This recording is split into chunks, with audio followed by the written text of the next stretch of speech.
Business ही एक ऐसा माध्यम है जिसके तहत आप जो चाहें प्राप्त कर सकते हैं। आप बड़ी गाड़ी खरीद सकते हैं, बड़े बड़े बंगले खरीद सकते हैं, ज़मीन खरीद सकते हैं, 5 स्टार होटल में ठहर सकते हैं, महंगे रेस्टोरेंट में खाना खा सकते हैं, विदेश घूमने जा सकते हैं, देश में ही घूम सकते हैं। यानी सारी सुख सुविधाएं आपको प्राप्त होगा। बिजनेस में इतना लोग पैसा कमाते हैं। कुछ लोगों के पास अपार दुनिया की बहुत सी सारी संपत्तियां हैं, लेकिन कुछ लोगों के पास खाने पीने के लाले पड़े हैं। कुछ लोग रोजी रोटी के चक्कर में गांव से कोसों दूर कमाने चले जाते हैं, लेकिन वो भूल जाते हैं कि गांव में ही बिजनेस करने के अनेक माध्यम है जिसके तहत आप अच्छा खासा पैसा कमा सकते हैं। और मेहनत करेंगे, लगे रहेंगे तो दिन प्रतिदिन आप बिजनेस करके बढ़ते जाएंगे और इतना पैसा कमाएंगे कि आपको विश्वास भी नहीं होगा। तो चलिए मैं आप सभी को इस वीडियो में बताता हूं कि गांव में अगर आप बिजनेस करना चाहते हैं, अपने गांव में, स्वयं के गांव में, दूसरे गांव में, कहीं पे भी गांव में, ग्रामीण क्षेत्र में आप बिजनेस करना चाहते हैं तो आपके लिए महत्वपूर्ण बात है जानना गांव की सच्चाई, गांव में कौन कौन बिजनेस किया जा सकता है जो अच्छा बिजनेस है, जो अच्छा मुनाफा दे, ज़्यादा डिमांड रहता है, ज़्यादा चलने की संभावना है। ऐसे बिजनेस पे आप सभी को ध्यान देना होगा।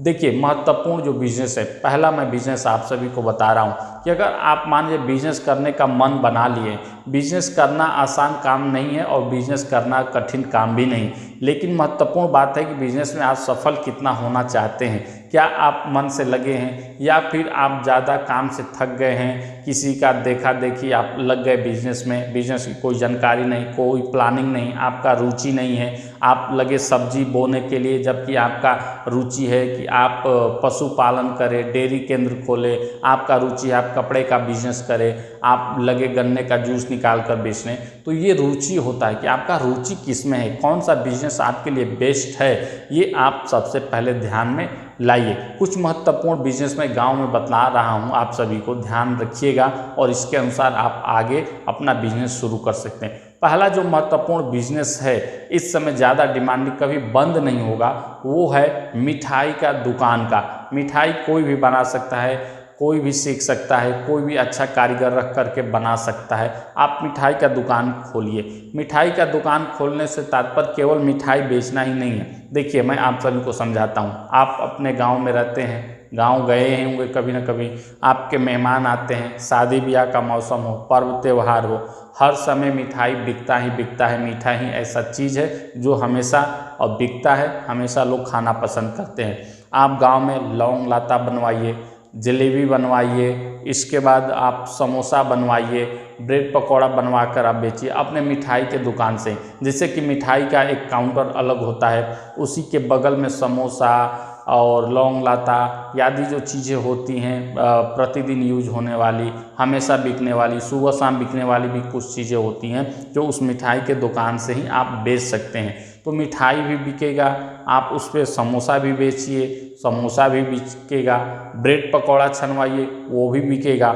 यानी कि आप मिठाई का केवल दुकान खोलने के मतलब मत रखिए, आप समोसा, ब्रेड पकौड़ा आदि भी बेच सकते हैं। निश्चित मान के चलिए कि शुरुआती दिनों में थोड़ा सा आपको जानने में, समझने में संघर्ष होगा, लेकिन निश्चित तौर पे आप अच्छा खासा मुनाफा कमा सकते हैं मिठाई का दुकान खोलकर। आपने देखा होगा गांव में बहुत सी ऐसी दुकानें आपको मिल जाएगी जहां से दूर दूर से लोग खाने के लिए आते हैं। मेरे गांव में एक दुकानदार था, वो स्कूल के बाहर अपना दुकान लगाता था। ठीक है, स्कूल चलने से लेकर बंद होने तक जो समय होता है, सुबह से लेकर शाम तक, मेन रोड पे स्कूल था, मेन रोड पे आवागमन ज़्यादा था।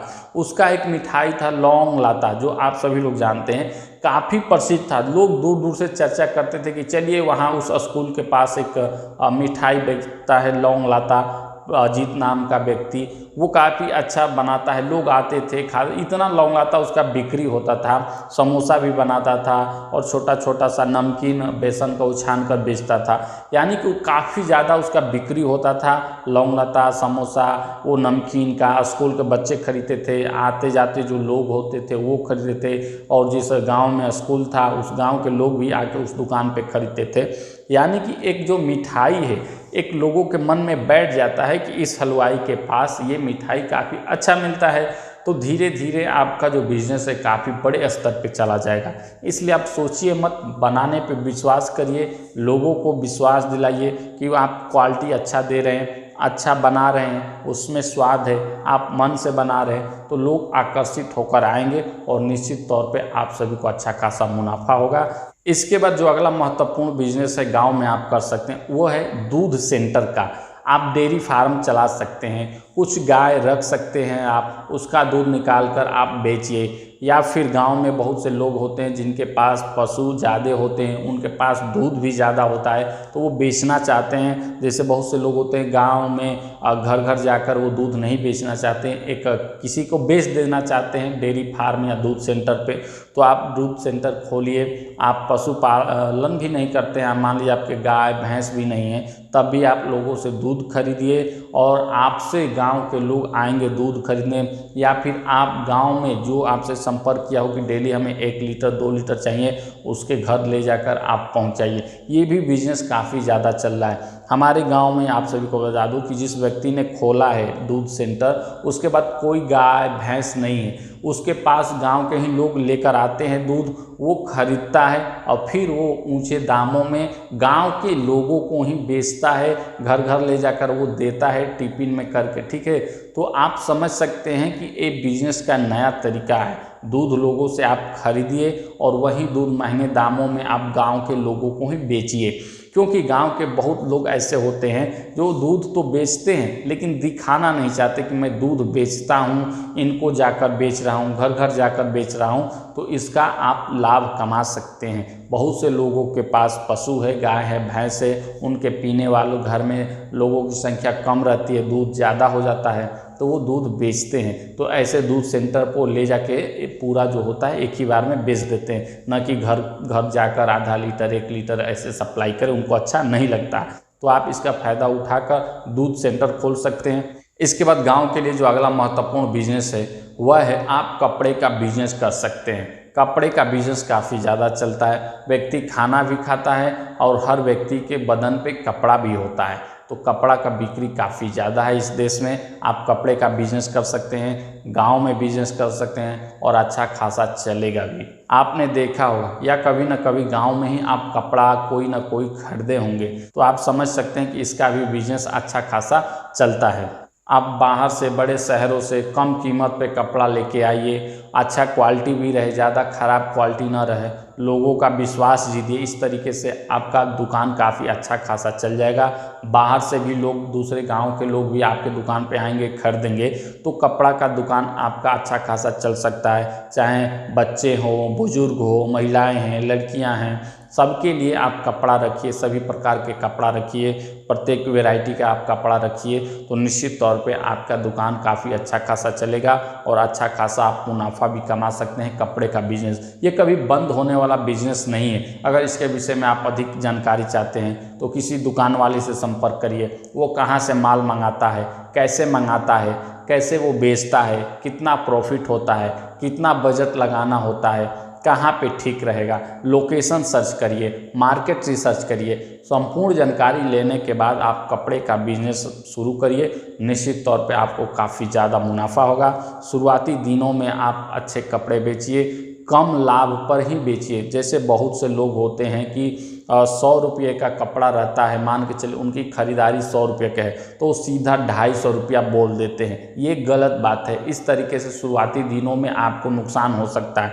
100 का आपने खरीदा है तो आप 50 रुपया मुनाफा रखकर, जो आपका लाने का जाने का खर्च है, सब कुछ प्रॉफिट मार्जिन जोड़ने के बाद अगर 50 रुपया में ही आपका सब कुछ ठीक लग रहा है तो आप 150 में ही बेचिए उसको, सीधा 250 में बेचने का प्रयास मत करिए, नहीं तो ग्राहक धीरे धीरे आपके दुकान से मतलब उब जाते हैं, आना नहीं चाहते हैं, ठीक है। इस तरीके से आप शुरुआती दिनों में कम लाभ पर ही कपड़े बेचने का प्रयास करिए, तो निश्चित तौर पे आप सभी का बिजनेस अच्छा खासा गांव में चलेगा। इसके बाद गांव के लिए जो अगला महत्वपूर्ण बिजनेस है वह है टेंट हाउस का आप बिजनेस कर सकते हैं। गांव में किसी भी प्रकार का कोई फंक्शन हो, शादी विवाह हो, किसी का बर्थडे पार्टी हो, सालगिरह हो, आपको टेंट की आवश्यकता होगी, सजावट की आवश्यकता होती, शादी ब्याह में तो आवश्यकता है ही, टेंट हाउस का, DJ, light, mic, sound box, ये सब लगता है। तो आप गांव में इसका अच्छा खासा बिजनेस कर सकते हैं और गांव में ही नहीं, आसपास के जो गांव रहते हैं वहाँ पे भी आप पकड़ बना लेंगे तो वहाँ भी बुकिंग आपका होना शुरू हो जाएगा। प्रत्येक गांव में प्रत्येक वर्ष 5, 10, 20 ऐसे शादी के दिन आते ही रहते हैं, तो आपका अच्छा खासा मुनाफा कमा सकते हैं एक सीज़न में। और गांव के आसपास के जो क्षेत्र हैं वहाँ पे भी आपका नाम हो जाएगा, पकड़ हो जाएगा। या आप संपर्क करिए, लोगों से बात करिए कि हमारा टेंट हाउस है, अपने रिश्तेदार से संपर्क से जो भी लोग हैं उनसे बात करके अपने बिजनेस को आगे बढ़ाइए। निश्चित तौर पे आप अच्छा खासा मुनाफा कमा सकते हैं। और लोग कमा भी रहे हैं, आप गांव से हैं तो आपने देखा होगा कि किसी का टेंट हाउस होगा, आपका शादी हो गया है तो आप अपने गांव का ही टेंट हाउस किए होंगे, या अपने घर के किसी सदस्य का जब शादी पड़ा होगा तो अपने गांव का ही किसी टेंट हाउस का आपने टेंट हाउस बुक किया होगा। तो आप समझ सकते हैं कि इसमें फ़ायदा है। और केवल गांव ही नहीं, गांव के बाहर भी, दूर दराज गांव में भी आपका टेंट हाउस चलेगा। आपने देखा होगा कि जो टेंट वाला आपके गांव का है वो बाहर भी बुकिंग करता है, बाहर के गांव में भी वो अपना माल सप्लाई करता है और अच्छा खासा मुनाफा कमाता है। इस तरीके से आप शुरुआती दिनों में थोड़ा सा बजट लगाएंगे टेंट हाउस के बिजनेस में। इसके बाद धीरे धीरे आपके कुछ ही सालों में मान के चलिए आपका सारा पैसा वापस आ जाएगा, जो भी आप बजट लगाएंगे। इसके बाद सारा सामान जो है आपके पास ही रहेगा। इसके बाद उस पर आप प्रॉफिट मुनाफा कमाते रहेंगे। इसके बाद गांव में आप अपना बिजनेस शुरू कर सकते हैं, जनरल स्टोर या किराना स्टोर का। ये एक परंपरागत बिजनेस है, हमेशा चलता है, हमेशा बिक्री होता है। और हर गांव में आपको कई सारे जनरल स्टोर, किराना स्टोर का दुकान देखने को मिल जाएगा।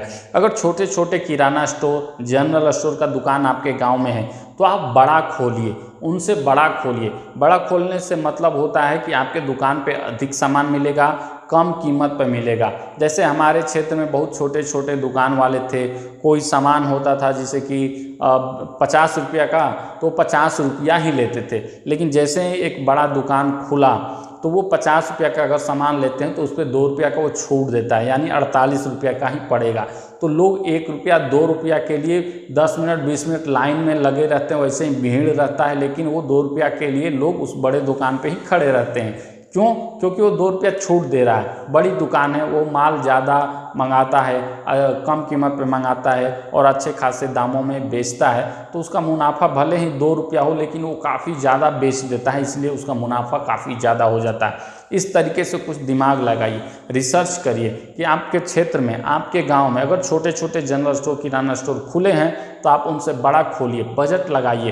तो निश्चित तौर पे सारे दुकानों के ग्राहक आपकी ओर आकर्षित होंगे। आप प्रचार प्रसार करिए कि आप जनरल स्टोर, किराना स्टोर का दुकान चला रहे हैं, लोग आपसे संपर्क करेंगे, आएंगे और बड़ा बिजनेस होगा। शादी ब्याह के मौसम हो, सीजन हो, पर्व हो, त्यौहार हो, उस समय हजारों लोग आपके दुकान पे आएंगे, काफ़ी ज़्यादा भीड़ होता है और काफ़ी सामान की बिक्री होती है। तो इस तरीके से जनरल स्टोर या किराना स्टोर पे सामानों की बिक्री काफ़ी ज़्यादा होती है। इसका आप बिजनेस कर सकते हैं और अच्छा खासा मुनाफा कमा सकते हैं। आप हमारे चैनल को सब्सक्राइब करके बेल नोटिफिकेशन अवश्य प्रेस कर लीजिएगा, ताकि जब भी कभी मैं ऐसे वीडियो अपलोड करूं बिजनेस आइडिया से संबंधित तो आप सभी को नोटिफिकेशन प्राप्त हो जाए।